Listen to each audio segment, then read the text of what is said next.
Welcome back to the channel, everybody. So it seems to be that Liverpool are being linked with a lot of wide players of late as a potential successor to Mohamed Salah. Obviously, with the ongoing contract negotiations, we're seeing a lot of stuff where basically a Liverpool lowballing these players a little bit potentially. I am now of the opinion if we do not hear anything positive by November, I am going to start going down the line that I expect all three of these players to go. Because once we get to January, guys, we cannot stop them talking to foreign clubs regarding contracts, and they can just sign pre-contract agreements and go.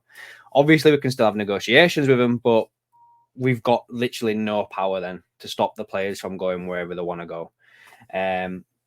And this video is mainly on the Mo Salah successors, guys, in regards to everything on this. We've been linked with 3 players over the past couple of days. I'm going to do a breakdown now of the stats and stuff like that, a little bit of background on some of them. So before I get to that, if you do like this video, guys, please give it a like, subscribe to the channel, and leave me a comment down below to let me know your thoughts. Question of this video, guys. How are you feeling about the contracts? Have you got some that you think are definitely going? Do you think they're all signing? Are they all going? There's 1, 2 signing. Let me know down below, guys, how you are now feeling about the Liverpool contract situation. So, without further ado, shall we say, let's start off with this lad, Omar Marmoush. Now, he is a player who plays for Eintracht Frankfurt. He is of Egyptian and Canadian citizenship, and he does play as an out-and-out centre forward mainly, but he can also play on either wing also, and he is also right-footed, guys. Now, his contract doesn't expire till June the 30th, 2027. Don't know why I said January then. And basically, this lad is having a bit of a stellar season, in all fairness, guys. As you can see here from his percentiles, the green ones is last year. So, his passing has gone up. Passes received has gone up by over 10 points. His aerial percentages has gone up as well. His non-penalty goals is 100%. So he's basically not scored any penalties. His expected goals is 97.8. Again, really, really high. Passes into the box has dropped down a little bit. His assists are pretty AX, expected assists is really high. Attacking actions is pretty much 100%. And, obviously, because of what I've played so far this year, his minutes are a lot lower. But if you want to actually know actual stats, guys, he's made 6 appearances in the Bundesliga, 8 goals, 4 assists. Europa League, 2 appearances, 1 goal. And I think this is the German Cup. Yeah, 1 appearance, 2 assists. Something else of note, guys, that may be worth taking note of this is he is represented by CAA Stella, which is basically an agency that Liverpool have got pretty decent communication lines with. And I do find it quite interesting that this guy is being linked with Liverpool around about the time that we're hearing about these Kanate contracts talks. So I do wonder if this is somewhat linked here, because Kanate is their 5th highest rated player that they represent. They've got Camavinga. Sorry, guys. There's a few players that Liverpool have been linked with here on and off over the past few years. I'm sure that Curtis Jones was represented by these at one point. There's Jeremy Pino on here that Liverpool have been linked with in the past. Kobe Mainoo's on here. So, yeah, there is a bit of a relationship there regarding this player and the agency. So just bear that in mind. Maybe this is where this one's coming from regarding the Kanate stuff. Next one, guys, we're going to talk about is Mohamed Kudus. Now, just to be straight with you, I don't really get the hype with this player, especially for the money that it would probably cost to sign him. There was a point where we could have signed him or Cody Gakpo, and the club ended up going for Gakpo, and he's doing really, really well now. But here's his percentiles here while he's been at West Ham.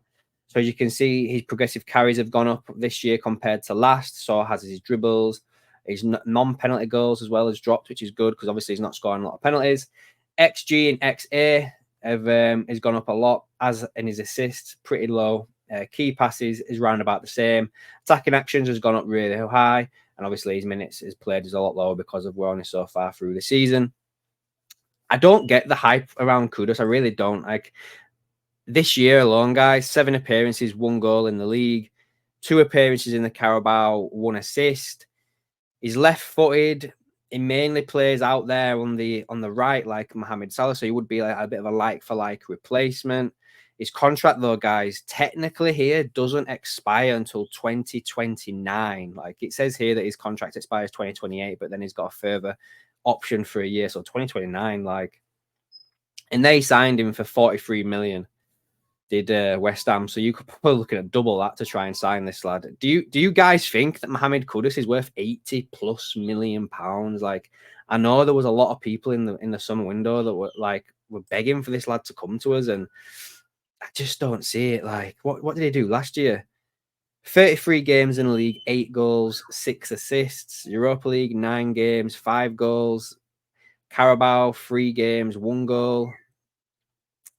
You know what I mean? Like his highest scoring season was 22-23, where he got 11 goals in the Eredivisie. I don't know, guys. He's 24 years of age, so he's slightly younger as well than Marmoush. But yeah, I have to just wait and see what happens with that one. But he's not high on my estimations, guys, in all fairness. And then lastly, guys, we're going to talk about Karim Adeyemi. Now, he's probably the youngest out of the three of these at 22 years of age. But he has a pretty high intensive injury record, and Liverpool did try and sign this kid before he went to Dortmund. I'm sure he played for Salzburg or Leipzig, something along them lines. But as you can see there, he's having a bit of a better season, I suppose, in regard to progressive carries. His dribbles are down. His non-penalty goals is up. His XG, XA is also up compared to the whole of last year. His assist is up. His key passes is up. Attacking action, is up. And obviously his minutes are down. But this is the bit here, guys, that's worrying.